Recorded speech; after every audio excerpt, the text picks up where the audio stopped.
Olá galera, aqui é Thor. Hoje eu vou estar... a continuação do estudo do livro do Apocalipse, parte 2. Vocês vão estar continuando agora. Vamos ver então, vamos continuar nosso estudo, porque é muito importante. Então vamos embora. Esse é o estudo do livro do Apocalipse, parte 2, hein galera? E vocês já, se não assistiu um, assista um, para vocês entenderem o que quer dizer esse vídeo, entendeu? Você está acompanhando. Ele foi a parte que Deus enviou à terra para nascer como único homem perfeito. Para nascer como o único homem perfeito, capaz de nos restaurar de nossa natureza pecaminosa. É capaz de nos restaurar, entendeu? Da nossa natureza que peca. João 1, versículo 1 ao 4. No princípio era o verbo, e o verbo estava com Deus, e o verbo era Deus. Estava o verbo com Deus. Está falando que estava o verbo. E o verbo era Deus. Entendeu? Porque no princípio Deus estava só. Deus sozinho fez tudo. Não, no princípio estava o verbo com Deus, e o verbo era Deus. Quem que é o verbo? É Cristo. Jesus Cristo é o verbo. Ele estava no princípio com Deus. Todas as coisas foram feitas por intermédio dele. E sem ele, nada do que foi feito se fez. Nele está a vida. A vida era a luz dos homens.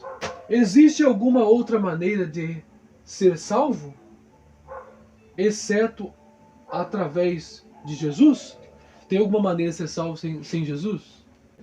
Ele está no princípio com Deus. Todas as coisas foram feitas por intermédio dele. Nele está a vida era a luz dos homens. A Bíblia diz, em João 1, 5, 11 e 12. Ele testemunhou isso. É que esse testemunho, que Deus nos deu a vida eterna. Esta vida eterna está no seu Filho. Aquele que tem o Filho tem a vida. Quem não tem o Filho de Deus não tem a vida. Assim, Deus é muito claro de quem só em Jesus podemos encontrar essa vida eterna. Porque Jesus é a fonte de vida. Em João 14, 6, Jesus disse, eu sou o caminho, a verdade e a vida. Ninguém vê ao Pai senão por mim. Mais uma vez, a Bíblia é muito clara de que ninguém vai chegar ao céu exceto através de Jesus. Ninguém vai se não for por intermédio de Jesus. Por quê? Porque ele é fisicamente o eterno. Porque ele ressuscitou, né? A palavra viva de Deus, que desceu do céu para nascer como um ser humano. Ele desceu do céu para nascer como um ser humano. Ele não disse, eu conheço o caminho para o céu. Ele disse, eu conheço o caminho para o céu. E ele disse, eu sou o caminho. E ele é o caminho. Ele não disse, eu conheço a verdade. Ele não disse, eu conheço a verdade. Ele disse, eu sou a própria verdade. Eu sou a própria verdade. Ele não disse, eu sei onde você pode encontrar a vida eterna. Ele não disse, eu sei onde você pode encontrar a vida eterna. Ele não disse, eu sei onde vocês vão encontrar a vida eterna. Como se fosse um homem dando dica, né? Ó, gente, me siga aqui porque eu sei onde é a vida eterna, onde é a felicidade, né? Ah, se você quer achar a felicidade, eu sei onde encontrar a felicidade. Não, ele não disse, eu sei onde é a vida eterna. Porque ele afirmava ser a própria fonte da vida. Ele afirmava que ele era a fonte da vida. Ele não falava que eu sei um segredinho aí para mudar a sua vida, não. Ele já era, ele falava que ele era a fonte da vida. De acordo com Romanos 5:8, Deus demonstrou seu amor por nós através da morte de seu filho na cruz. Porque Cristo teve que morrer por nós. Por quê? Por que Cristo teve que morrer por nós? Porque as escrituras declaram que todos os homens são pecadores. Todos os homens são pecadores. A Escritura declara. Jesus foi o único sacrifício perfeito capaz de pagar por todos os pecados da humanidade. Eu tenho que explicar isso aqui. Tá bom. O texto aqui está falando, mas eu tenho que dar uma explicação também do Thor. Explicação minha. Né? Explicação minha. Então é o seguinte. Essa parte aqui, ó, os pecados da humanidade. Ali está falando que Deus morreu pelo pecado da humanidade. Mas é para aquele que crê nele. Aquele que segue ele. Jesus falou assim, deixe seu pai e sua mãe e me siga. Esse que segue Jesus, ele morreu por eles. Os pecados deles foram perdoados. Entendeu? Os pecados dos que seguem Cristo. Por exemplo, ele falou assim para aquela mulher assim que foi se apedrejada: vá e não peques mais. Ele falou assim, pro cego, curou ele, tá bom. Agora, para que não seja pior, vá e não peques mais. Então Jesus sempre declara para a pessoa não pecar mais, porque ele vai morrer na cruz pelo nosso pecado. Mas ele não quer que a gente continue no pecado. Ele ama o pecador, mas ele não ama o pecado. Jesus não veio para massagear o ego de ninguém. Ele não veio para obedecer você. Jesus, ele falou que veio servir. Ele veio como servo. Mas o exemplo é para nós ser servo também, dele. Então tem que servir ele, não servir outro homem. Não ser escravo do outro homem. Só a gente tem que trabalhar, né? Aí você tem que trabalhar, tem respeitar o patrão tem que te respeitar. Aí não tem nada a ver. Mas a questão é o seguinte, trazendo para o mundo de hoje. Deus, ele ama a gente, mas ele não ama o pecado. Então a gente tem que fazer o quê? Afastar do pecado. A gente erra, a gente é humano. O humano erra, o humano peca. Mas Deus, Jesus foi perfeito. Foi um sacrifício perfeito. Vamos lá. Jesus foi o único sacrifício perfeito, capaz de pagar por todos os pecados da humanidade. Pecar significa errar o alvo. Pecar significa errar o alvo. A Bíblia declara em Romanos 3:23 que todos pecaram, estão destituídos da glória, a perfeita santidade e padrão de Deus. A perfeita santidade é padrão de Deus. A Bíblia fala o quê? Que todos pecaram. Todos são destituídos da sua glória. Todos estão destituídos. Estão fora da sua glória. Destituídos. A perfeita santidade é padrão de Deus. A perfeita santidade. Então tem que ter. Nós erramos, mas nós temos que buscar a santidade. Não é? Agora vamos lá.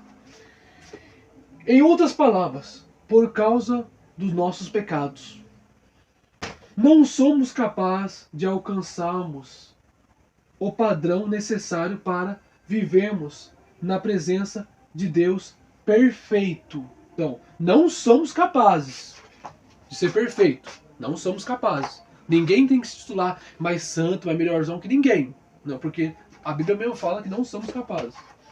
Nós pecadores, nossos pecados nos separaram de Deus. E porque Deus é perfeito em santidade. Entendeu? Porque Deus é perfeito, então nosso pecado nos separa dele. Porque ele é perfeito em santidade. Então ele não se mistura com o pecado. Porque ele é perfeito em santidade, ele é santo. É como fosse o caráter de Deus. Ele é tão perfeito, ele é tão santo, que daí o pecado acaba afastando. O homem começa a ficar longe dele por causa do pecado. O homem está com pecado. Né? Ele está com aquele pecado. É um exemplo, o homem está com pecado. Aí aquele pecado, ele afasta o homem de Deus. Aí o homem fica longe de Deus. O homem se afasta de Deus. Mas julgar os pecados que o homem cometeu, não é possível para ele apenas ignorar os pecados? Pois então, ele teria que negar sua própria natureza. Portanto, de acordo com Deus, o pecado deve ser pago. O pecado deve ser pago. Nós mesmos sabemos disso. É a mesma razão pelo qual temos um sistema judicial. Se não existisse o pecado, não haveria necessidade de tribunal e juízes. E juízes. O que ele está querendo dizer aqui? Eu não sei se ele vai falar, mas eu vou dar uma explicação. Se não existisse pecado, não precisaria existir juízes, tribunal. Por quê? O pecado, a pessoa faz coisa errada, ela mata, ela rouba, né? Ela comete crimes, assassinato. Então, ela mata, ela rouba, né? Ela passa a perna no outro, quer roubar também. E ela assassinato é matar. Então, roubar e matar já resume tudo. E então tem as leis. Porque se a pessoa não pecasse, não fazesse esses crimes de roubar e matar, passar a perna no outro, não teria tribunais, nem na terra.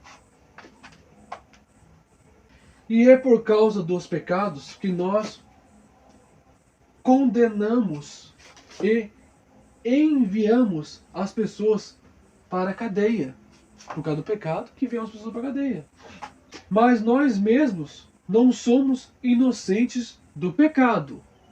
E esta é a razão pelo que todos nós um dia estaremos diante de Deus. Entendeu? Porque nós temos pecado. Mesmo que nós não cometamos um crime. Outro exemplo aqui, ó. Que ele não vai falar. Ele não falou mesmo, porque eu pensei que ele ia falar e não falou. Então, mesmo que nós não cometemos crimes, a gente tem pecado.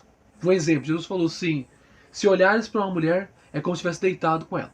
Se olhar para uma mulher com malícia, olhou para uma mulher lá. Aí você maliciona a sua mente, é como se você já estivesse deitado com ela. Então o que acontece?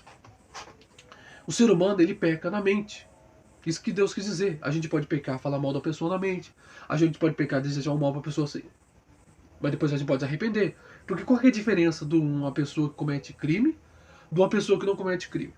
Tem duas diferenças que eu vejo. A primeira diferença é que a pessoa não quer passar o que aquela pessoa está passando. Né? Com certeza. Não vai querer ir pra cadeia porque tá vendo a pessoa lá. Segundo ponto, é porque a pessoa também não tem tanta maldade assim no coração. Às vezes a pessoa pensa assim, vê uma pessoa caída assim, a pessoa tem dó. Tem gente que é assim, ela tem dó. Tem gente que dá risada. Então, tem gente que vê a pessoa caída, vai lá, estende a mão e tira a pessoa do buraco. Agora tem gente que vê a pessoa no buraco, vai lá e ainda quer tacar a terra. Então o ser humano, ele tem várias formas. Entendeu? Então, duas coisas. Uma, que a pessoa não vai querer pagar o preço que a pessoa está pagando. Né? A maioria é assim. E o outro é que às vezes ela é boa. Ela se compadece até para aquela pessoa que está naquela situação. Entendeu? Tem dois tipos de pessoa. Tem aquela que é boa mesmo, que quer até ajudar a tirar a pessoa de lá, quer até conversar com aquela pessoa, tentar entender o que levou ela a fazer isso. E tem a pessoa que não está nem aí e também não comete aquilo. Mas essas duas pessoas que não tá lá e que também não quer ajudar, não tá nem aí, elas também pecam. A que não tá nem aí, não comete crime, não tá nem aí, ela peca também. E a pessoa também que quer ajudar, bonzinho, quer ajudar, peca também. Então todos nós erramos. Na Bíblia, a Bíblia fala que na terra não há um justo sequer. Então, voltamos ao texto. Eu posso ser salvo do dia do juízo quando Deus julgar os meus pecados. A pessoa quer ser salva, como que eu faço? Alguns tentarão ganhar o céu por boas obras, que eu acabei de falar, pessoa boa. A gente tem que ser bom, sim, a gente tem que ser bom. Não interessa, a pessoa tem que ser bom. Quem quer andar com Jesus não tem essa de ser mal, eu sou meio ruimzinho, eu sou meio cabuloso, eu sou meio cabuloso. Não tem essa de cabuloso, não. Tem que ser bom. Não tem que ser benção, não cabuloso, tem que ser benção. Abençoado. Então não tem essa de meio termo. A Jesus fala assim: aquele que não for quente nem frio será morno, eu vomitarei da minha boca. Deus não quer pessoa morna. Tem que ser direto. Vamos lá. Mas isso é como tentar subornar o juiz. Tipo assim, eu sou bonzinho, eu quero ir. É como se subornar o juiz. Só porque você é bonzinho, você quer ir. Entendeu? Que nem eu expliquei dos dois tipos de pessoa. Tem pessoa que não é tão bonzinho, mas ela também não faz, também não deseja o mal, também não ajuda, também não faz nada. Então Deus não quer pessoa assim também não. Nem o bonzinho, nem pessoa que não faz nada, piorou. Negligência, o fato que você é culpado. Negligência, o fato que você é culpado. Você não quer ser culpado dos erros, dos pecados seus. O fato de que você fez boa obra não o livra desse fato. O que eu falei? De que você é um pecador. De que você é um pecador. E é culpado do crime de pecar. Você é um pecador e é culpado do crime de pecar. Entendeu? Com que é diferente o ser humano de Deus. Nós fomos feitos à imagem e à semelhança dele. Mas nós somos diferentes. Por que nós somos diferentes? Porque a gente tem o livre-arbítrio. Por causa do livre-arbítrio, as pessoas usam o livre-arbítrio para quê? Não para adorar ele, que é as pessoas. A maioria usa para pecar. Não usa o livre-arbítrio para pecar. Não usa o livre-arbítrio para adorar ele de coração. Ah, estou com vontade de adorar a Deus. Estou com vontade de servir a Deus. Não. Eu posso fazer o que eu quiser. Então eu vou usar o meu livre-arbítrio, não é para adorar a Deus que eu quero buscar Deus até o fim. Não. Eu quero usar o livre-arbítrio meu para fazer coisa errada. Né? Não é assim?